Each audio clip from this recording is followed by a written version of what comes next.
I want my chips with the dip. That's all I know.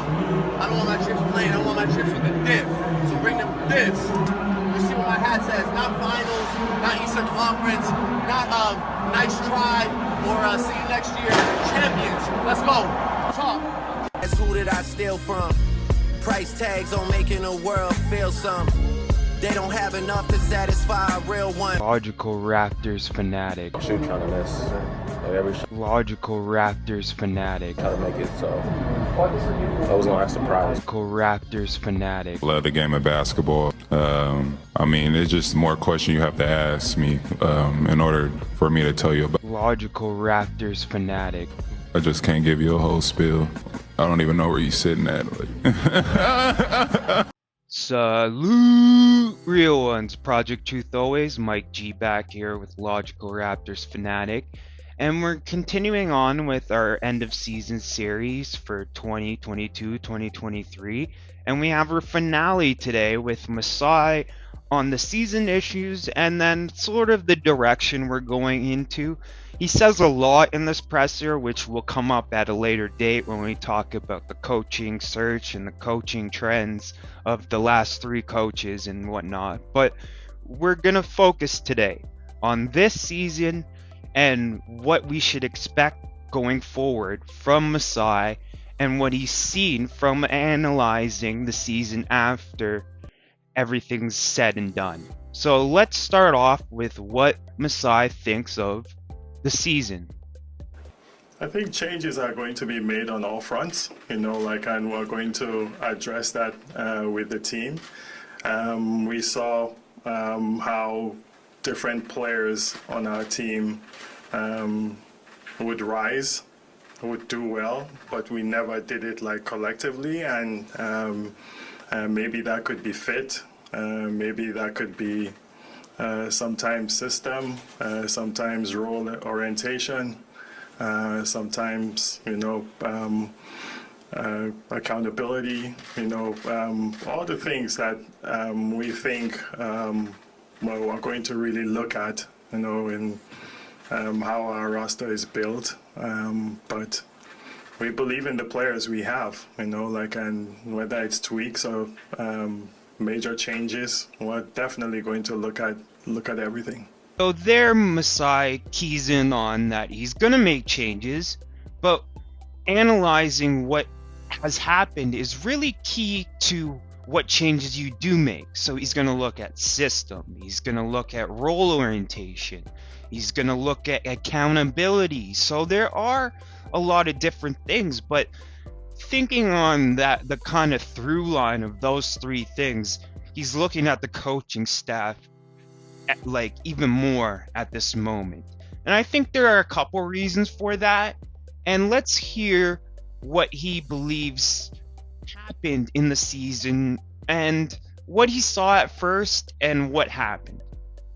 Even last year, when you're a growing team like us, did we kind of overachieve a little bit? And then this year, where do you measure that, with what happened last year? Honestly, those few first games when we came in, you went in thinking you can win any game. I think we had the confidence of that, and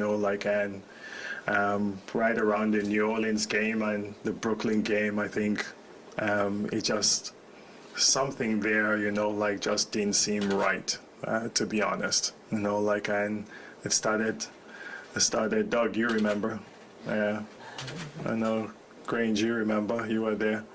And there's something there that did not seem right at all, and from there it started taking a turn. But when you play the team, you're in a season, you hope, you want to do, you want to do better, or you see signs, but yeah, it just was tough from there.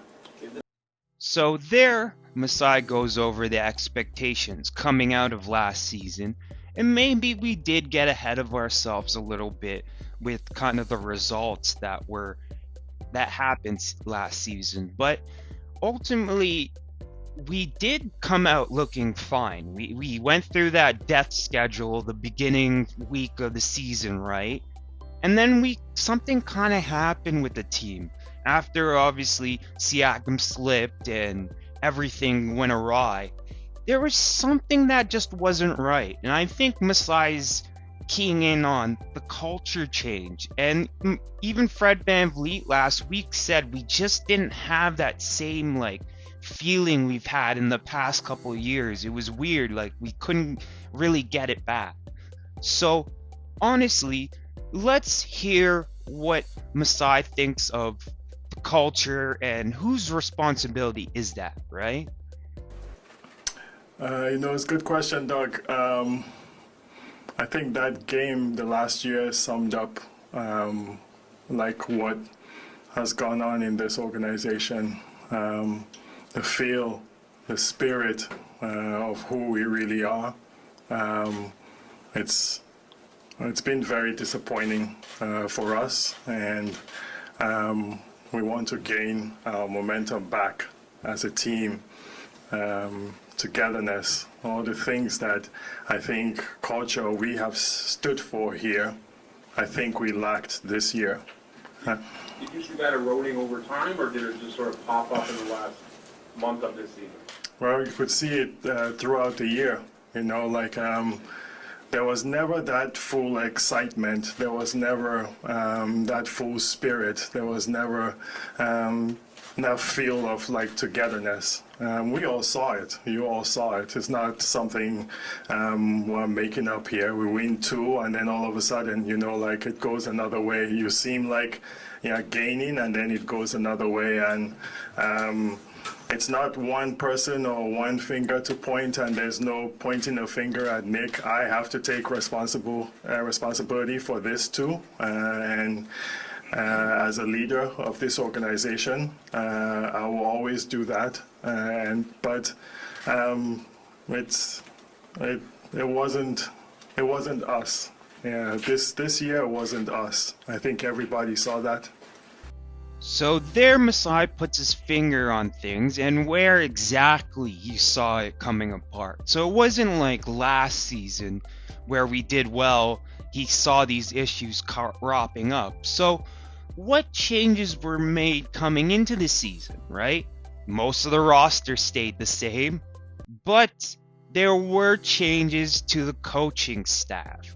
And I think that's where a lot of the culture not retaining came from, because the turmoil in the coaching staff, if we've looked back over the past couple of years, it's almost like every year we're adding new additions to the coaching staff and seeing new other additions leave, and you know what I mean? It's this kind of turmoil on the coaching staff roster versus the roster. And I think over time that slowly ate away at the connectivity of that unit and its ability to really be connective in one message towards the players. So if you go to 2 different coaches and they're saying 2 different things, where do you lie? You know what I mean? That creates issues with the players. So then the players have to put it back on themselves to kind of figure out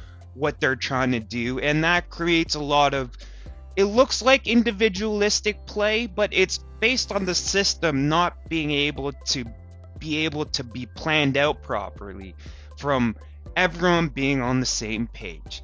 So let's continue in on, he does start to mention that selfishness, and we need to dive into what that selfishness was exactly.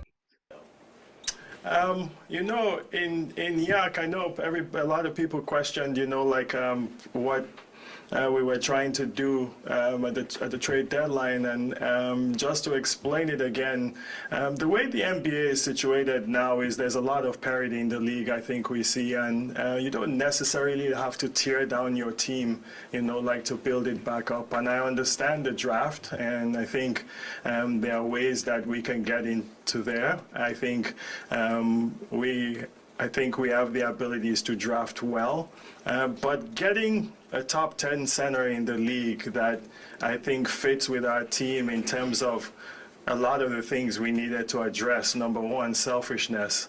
Like number two, I think Jakob has a lot of high basketball IQ, a pass first a center, and I call players like that a championship piece, because you can put him on any of the teams now, maybe except the ones that have great centers, but you can put a player like that on that team and he fits in like right away, and we have to figure out some other parts, but that caliber of a player to me, is worth us paying attention to. Everybody always says, oh, why don't you have a center? Why don't you have a center? Why don't you have a center for a long time? And it's just finding the right one, finding the ones that can fit and can play. And we found a piece there that hopefully, as we build these pieces together, can amount to that. So there Masai goes over the Pirtle trade and what he thinks about players as they are like assets themselves, right? He thinks Pirtle can be put on like pretty much any team other than like the Embiid, Jokic teams, where their center is a lot more capable and more important to their system based on the characteristics of that center. But mainly you can put him up pretty much on any team. So that's where he sees value in the roster. Maybe not necessarily how they're playing currently, but what skills actually go towards a championship. Because you don't want to throw a player out just because the coach failed and then the players had to kind of do their own thing and it wasn't exactly what you want to see. But then after, when Masai says, I'm looking at everyone, we're looking at changes, this next 25 end of the season set is really important. Once we got Pirtle to help with that selfishness and having a center, we want to see a lot different things happening, right?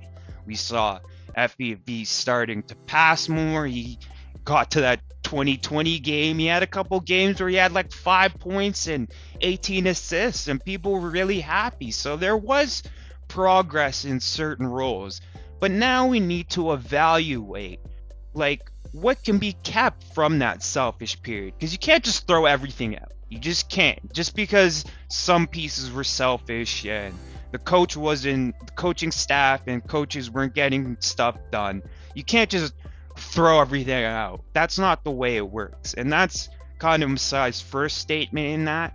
But let's continue on with where he diagnosed the selfishness coming from, because he uses specific terms and he goes through it a little bit more deeper than just saying there was selfishness on the team.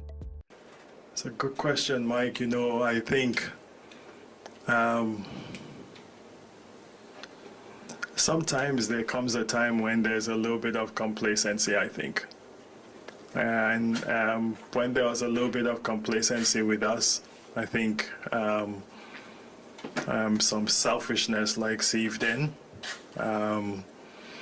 I think sometimes people mention contracts too, but I personally don't think contract is an issue, because I think historically here the players know that we've taken care of the players here. There's been barely any players that's kind of what we do.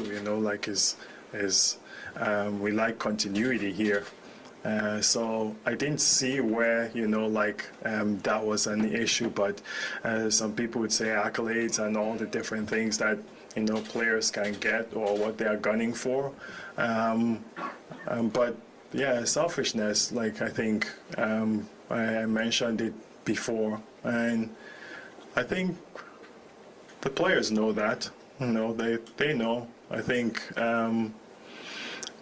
did that happen because of the system or different things that we did, or was it them individually? Again, I'm not going to point fingers now. I just want to know how we are going to do better. And whoever wants to do better, whoever wants to play the right way, whoever wants to win is going to come with us. So there, I think Masai clarifies the selfish statement a little bit more. he says like normally we take care of our guys money wise, so he didn't think it was more of a money thing and more it was probably system and complacency in that system, right? And not like there was interesting comments from Fred last week, not osmosising off the 2019. And we're gonna hear Masai now talk about style change and go into what Fred said a little bit more. But there is an additional context being added with the kind of what happened really, like, because people are just upset, I think, about like what actually happened, the effort, and what was going on. Like, and I think Masai's now gonna key in on what things he's looking at to change from the analysis of looking at everything at the end of the season. No. To be honest, like we met as a front office staff. We met with Nick continuously after the season was over.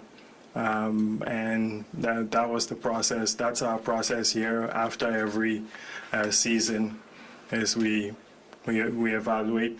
But we had conversations with players when they were leaving, and they expressed themselves in many different ways, and again, it's not one thing you can't point a finger at just one thing. But yes, they express themselves about many things. You mentioned system earlier, and that's something that Fred kind of talked about last week, is that he thinks it's time maybe to rethink the identity and the style of play. He mentioned chaos and offensive freedom specifically. Is that something that you agree with, and is that something that you'll strongly consider when looking for the next head coach, is that next identity or style of play? Yes, it has to, like, whoever we're interviewing, whoever we're bringing in, has to, convince us of, like a good style of play that we think, will fit us, fit our culture, fit at least some of our players or the players that we have. As you guys know, in the NBA, you can't make every change, all at once. So we have to build through this. Yes, like style of play is going to be really key, like to what, how this new head coach defines what he wants to do here. So there, Masai lays out a couple key process pieces where he's talking about how he talked to Nick a bunch of times after the season, and then he talked to the players a lot, and they had a lot to say and stuff, but he doesn't necessarily take one thing out of anywhere because it's not an issue like that. It's more of like, you see symptoms, but then you have to diagnose the cause. And I think the cause was just the coaching staff this year didn't have the players prepared enough. But what does Masai think of the jobs done by Pascal and Fred VanVleet as these teams and leaders, and do they need to be changed? Sometimes those things show when you're not winning. Last year, I don't think there was a concern about that. I think that's fair. I think your question is fair too, but we'll get it back together to winning. And again, Bobby, we're going to look at fit, and changes that we can possibly make. But I don't necessarily think it's like personality or character. These guys have really high character, and yes, Scotty's 21 and Pascal is 28 or whatever, but it's all playing together. I think they've been good. I think they've been good. I think Fred struggled the first half of the season. I think his body got right. He got right. I always say it, when Fred's body is right, he's right. And he did well. I think Pascal had an all-star season, all-NBA, hopefully all-NBA season, and we just have to figure out how all of that fits, with our team, going forward. But yeah, those guys, have been have been good for our club, and they bring us that experience of what we've gone through before. Just wanted to add context quick. The next question is about Fred and whether Masai's opinion on Fred has changed. Nothing has changed, like everybody, we're going to do the same exercise we've done, and look through everything and look at, style of play of a new coach and what makes sense and what doesn't make sense, and we go from there. So there Masai goes over the question of, is there bad leadership going on with the players that led to the selfishness? And I think he's saying that it's a good question, it's fair to ask, but there are also other competing factors in that. Like last season, was it an issue? We didn't hear about it being an issue. And I think he's more saying, okay, if we look at last year and the leadership last year, it was fine. But now when you're losing, we know that leadership, it's tough on everyone. Everyone starts questioning everything, right? Losing isn't a good place to be in, right? So there are a lot of dynamics, I think, he thought of this season and how it went, but it wasn't necessarily between the age of Pascal and Fred VanVleet being almost 30 and then Scotty being 20. They just got to play together and have a coach that can really get them involved with each other and really expand out the options between each players, because we're building up. We add these pieces that will hopefully be championship pieces. If not, they get changed in time, but ultimately this is just building up assets, and I think we're in a great place. And Masai's gonna go over the depth of his philosophy around building the team and what he exactly looks at, because he has a great back and forth with Michael Grange, and I think Grange asks a lot of really key questions that the fan base is worried about and asking and using to imply that we're in a mid place. But here Masai's explanation on where we're at as a team with our picks gone and needing to sign players, and didn't have a coach at that time, but now do. Darko, welcome Darko, but we'll get onto that in another video. We'll continue on. BC, this is what you're going to do, but you have 3 free agents in your top 6. You're down a draft pick. You're down, I think, 3 second picks, and coming off a year, pretty disappointing year. So, how, to an outsider, how would you explain what your plan is, what your trajectory is, given that set of facts? There were 26 teams in the NBA a week or 2 weeks before the playoffs that could possibly make the playoffs.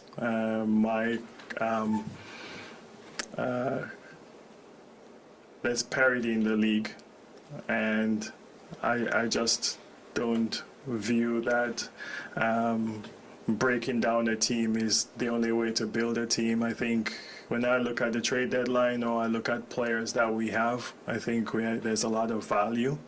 When you talk about the pick, I think we got something that's a huge piece.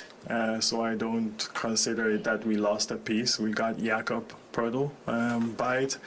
And in terms of plan or building a team, you continue to build, you continue to win, you continue to build these young guys to get better. And I think they're getting better individually, but we didn't get better as a team. So that's on me, and we'll figure it out. If our players were not getting better or didn't have value, or then I think there would be issues. But our players have value, and they got better individually, but we didn't get better as a team. Lastly, when I look between 41 wins and 47 or 48 wins, what's the difference? And I remember in Denver, when I was in Denver, you can win 51, 56, 50, whatever we won there. Kobe Bryant was coming to kick your ass. Yeah, every day. You knew what the end game was. Do you know what the end game of this playoffs is going to be? Guarantee you nobody knows. Not one person knows who's going to win this year. Yeah, can't say. Right. So there, Masai answers a pretty important question. With all these things that seem like failures from this season, how are you saying that this isn't like that far off in a sense of retaining the players and still continuing a positive direction? And so Masai goes through it a lot more in depth with how he thinks of the league currently and how he builds. It's not where you have to like tear everything down. You look to see at what assets you have and the value they have. If they have tons of value, they're still growing individually. You want to retain those pieces till a certain point where you know what you want to get and you use that asset, right? So like there are parts of it where you retain your assets till you know what you want to do with them, right? And then there's another part where if none of the players had any value, then he could understand, okay, tear it down and do the tank thing and whatnot. And there's obviously a lot more issues at play. But even when looking at like it's funny he mentions Denver and they just won the championship, and he tells Doug or Grange or whoever, all the reporters pretty much, you don't even know who's going to win this year. So how are you defining certain strategies as winning strategies or losing strategies when the league is somewhat shifting right now, and the Nuggets have shown out a way that we showed out a way in our championship, building over time and improving the team one move at a time, and fixing things one issue at a time is better than doing a wholesale change and trying to come up in a new system where the other issues are going to pop up that you're going to need to deal with. And now you've spent all your assets on that one big piece that, like, look at the Suns. The Nuggets kept firm with their core, added to the core, and built up through years of winning. So I think Masai has definitely cleared out the direction of where we're going. We're not going to tank. We're not doing that kind of stuff. There isn't like this crazy issue with the roster where there's two different teams of players and all this kind of stuff. All that stuff was just noise through the season, I think. And Masai's going to go into it a little bit more now. Grange is going to put his finger on the thing that really is upsetting the fan base, I think. In terms of like building a more robust roster, right? Like That comes over time. It's good to have higher picks. You traded down in the draft last year. You know, the pick. You know, other teams went the other direction at the trade deadline, and then they're well ahead of you in the lottery, as an example. And absent the ability to draft really good players or really good prospects, at the top third of the draft, let's say, the top, like how do you kind of find that next player that can fit with a group where your top two players are almost 30 or 30? You build up to that. I think we still have draft picks going forward, trades, getting better. You never know what's going to come your way in this league. At the end of the season, there's always a player that wants to move or wants to change, and that's the new free agency, basically. Yes. Everybody wake up to that. Everybody says, will free agents come, will free agents come, will free agents come. Free agency doesn't happen anymore, really. The new free agency is players change teams. And there Masai lays out the plan in a sense. Like, there's not one singular way to get great talent, and drafting at the highest pick possible is the only way to do it. There's trades, there's people growing, there's a whole lot of things, and we still have all our draft picks. Like, people are acting like it's the end of the world that we don't have our first next year, and that's not the case. Like, Masai studies the draft. That's what he does. He's like a permanent scout in a sense of that's what he's always been. He's been looking at players and evaluating potential. And he seemed to do a great job with that. So I think we should just trust in that he's reading the league. He understands where we're at. We're not entirely in the best position yet, but he is still working through the issues. And it's not just wholesale changing everything at once. It's going to take a little bit building through winning. That's the model. And I think we're just going to continue in that direction, to try to compete next year, try to win and develop through winning. And I think the next coach is focused on the development and winning. So I think there is kind of like a clear direction happening. But let's hear what his feelings are about like Nick leaving, and like what kind of feelings were there. You know how difficult it is, like I just saw Nick, like we met this morning, and when you see him and he says good luck with those guys, like that's tough, like he means well, like, and we mean well for him too, like there was nothing contentious, nothing. It was actually like an unbelievable thing to go through that process, like with him and the spirit that he had, like through this. So I commend him for that. I commend Bobby too, for that. The whole organization, you are right. We're bonded in something that will never, ever, go away. So I think there Masai goes over the concept of like not burning bridges and like wishing people ill everywhere. I think there's just, with Nick, there was an understanding like, okay, he still cares about the guys. Like he spent 10 years with these guys, like some of these guys almost the whole time, like Fred VanVleet and Pascal Siakam, right?